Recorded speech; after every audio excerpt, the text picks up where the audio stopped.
ಅಂತೇಳಿ ರಾಜ್ಯ ಸಮಿತಿ ಸದಸ್ಯರು. ಗೋಡಿಯಾ ಕುಪ್ಪಣ್ಣ ಮಾಣಿಕ್ ಅಂತೇಳಿ ಜಿಲ್ಲಾ ಗೌರವಾಧ್ಯಕ್ಷ. ಆದಪ್ಪ ತಾಲೂಕು ಕಾರ್ಯಾಧ್ಯಕ್ಷ. ಹನುಮಪ್ಪ ತಾಲೂಕು ಉಪಾಧ್ಯಕ್ಷ ಮಸ್ಕಿ. ತಾಲೂಕು ಅಧ್ಯಕ್ಷ ರಾಯಪ್ಪ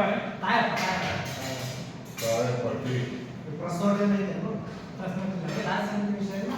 ಅದ್ರ ಜೊತೆಗೆ ನಮ್ಮ ತಾಲೂಕು ಜಿಲ್ಲಾ ಪತ್ರಿಕಾಗೋಷ್ಠಿ ಉದ್ದೇಶ ನಮ್ಮ ಕೃಷಿ ಕಾಯ್ದೆ ವಿಷಯ ಕುರಿತು ರಾಜ್ಯ ಸಮಿತಿಯಲ್ಲಿ ತೀರ್ಮಾನ ಆಗಿದೆ. ಅದೇ ವಿಷಯವನ್ನು ಮುಂದಿಟ್ಟುಕೊಂಡು ಸುವರ್ಣ ಮುಂದಿಗೆ ಕಾರ್ಯಕ್ರಮ ಕುರಿತು ಮುಂದಿನ ಹೆಚ್ಚಿನ ವಿಷಯಗಳ ಕುರಿತು ರಾಜ್ಯ ಸಮಿತಿ ಸದಸ್ಯರು ಮಾಧ್ಯಮದ ಮಿತ್ರರೆಲ್ಲರಿಗೂ ನಮಸ್ಕಾರ. ಇವತ್ತು ಪತ್ರಿಕಾಗೋಷ್ಠಿ ಕರೆದ ಉದ್ದೇಶ, ಕೇಂದ್ರ ಸರ್ಕಾರ ಒಂದು ಕಡೆ ಮಾತು ಕೊಟ್ಟು ಮಾತು ಮರೆತಿದೆ. ಅನೇಕ ವರ್ಷಗಳ ಹಿಂದೆ ಏನು ದೆಹಲಿಯ ಗಡಿ ಭಾಗದಲ್ಲಿ ರೈತರ ಹೋರಾಟ ನಡೀತು. ಆ ಸಂದರ್ಭದಲ್ಲೇನೋ ಕೇಂದ್ರ ಸರ್ಕಾರ ನರೇಂದ್ರ ಮೋದಿ ಅವರನ್ನು ಮಾತು ಕೊಟ್ಟಿದ್ರು, ರೈತರಿಗೆ ನಾವು MSPಯನ್ನು ಶಾಸನಬದ್ಧವಾಗಿ ಕಾನೂನನ್ನು ಮಾಡ್ತೀವಿ ಅಂತೇಳಿ. ಆದರೂ ಕೂಡ ಇದುವರೆಗೂ ಯಾವುದೇ ರೀತಿ ಅದ್ರ ಬಗ್ಗೆ ಮಾತಾಡದೇ ಇರ್ತಕ್ಕಂಥದ್ದು ಖಂಡನಾರ್ಹ. ಅವರು ಈಗಾಗಲೇ ಅಲ್ಲಿ ದೆಹಲಿ ಗಡಿ ಭಾಗದಲ್ಲಿ ಏನೋ ರೈತರು ಮತ್ತೆ ಹೋರಾಟ ಪ್ರಾರಂಭ ಮಾಡಿದ್ದಾರೆ. ನೀವು ಮಾತು ಕೊಟ್ಟು ಮಾತು ಬರ್ತಿದ್ದೀರಿ, ನಮಗೆ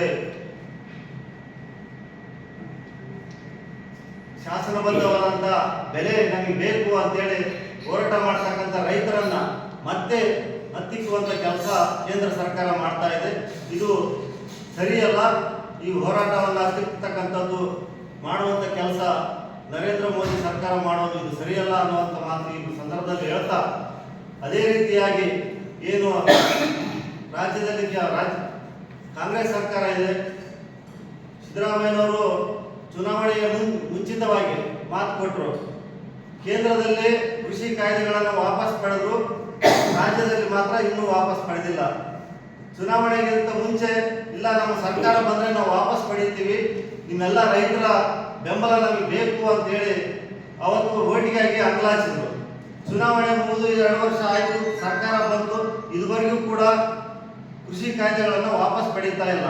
ಹಾಗಾಗಿ ಈ ಸುವರ್ಣಸೌಧ ಮುತ್ತಿಗೆಯನ್ನು ಹಾಕುವಂಥ ಅನಿವಾರ್ಯ ಆಗಿರೋದ್ರಿಂದ ಇದೇ ದಿನಾಂಕ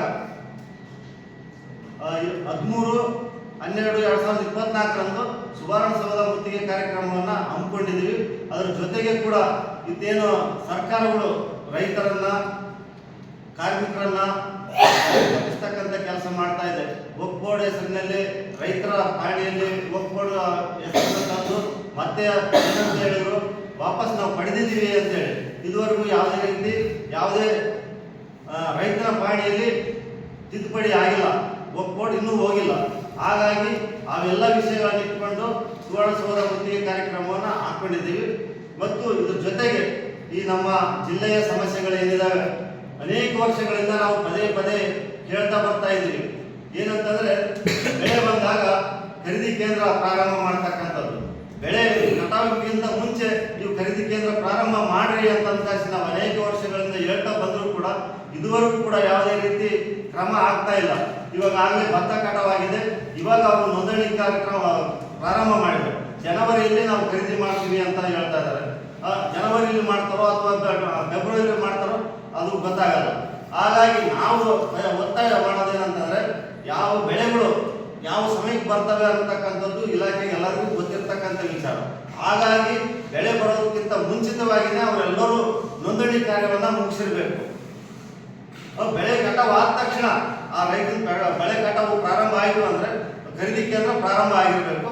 ಈ ಒತ್ತಾಯ ಕೂಡ ನಮ್ಮದಿದೆ ಜಿಲ್ಲೆಯಿಂದ. ಮತ್ತು ಅದ್ರ ಜೊತೆಗೆ ಏನು ಈ ನಾರಾಯಣಪುರ ಆಯಿತು, ಈ ತುಂಗಭದ್ರಾ ನದಿಯ ಡ್ಯಾಮ್ ಏನಿದೆ